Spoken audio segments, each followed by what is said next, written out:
નમસ્કાર દર્શક મિત્રો, હું શીતલ મહેતા ન્યૂઝ ઓફ કચ્છમાં આપનું સ્વાગત છે। જોઈએ આજના સમાચાર।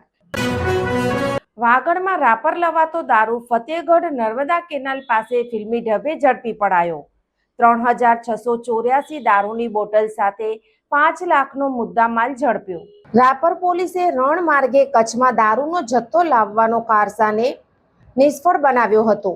પોલીસે રાપર તાલુકાના ફતેહગઢ નર્મદા કેનાલ પાસે ગાડીમાંથી ₹5,16,660ના શરાબનો જથ્થો ઝડપી પાડ્યો હતો।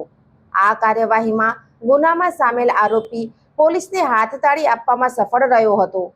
મઢોતરા રણમાંથી દારૂ ભરેલી ગાડી ફતેહગઢ નર્મદા કેનાલથી આવવાની હોવાની પૂર્વ બાતમીના આધારે પોલીસે ગઈકાલે રાત્રિના 3 વાગ્યાના અરસામાં વોચ ગોઠવી હતી। દરમિયાન પોલીસે ફોર્ચ્યુનર ગાડીને રોકવાનો પ્રયાસ કર્યો હતો। અલબત્ત ચાલકે ગાડી ઊભી રાખવાની જગ્યાએ પૂર ઝડપે પાછળની તરફ દોડાવી હતી।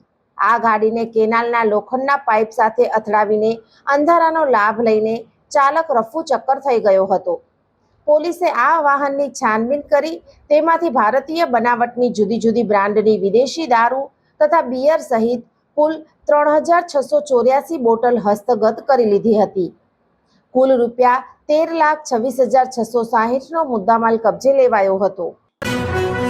દર્શક મિત્રો, આજે તારીખ 16 મે 2026 આ હતા આજના સમાચાર। આવતીકાલે ફરી મળીશું, ત્યાં સુધી મને રજા આપશો। નમસ્કાર।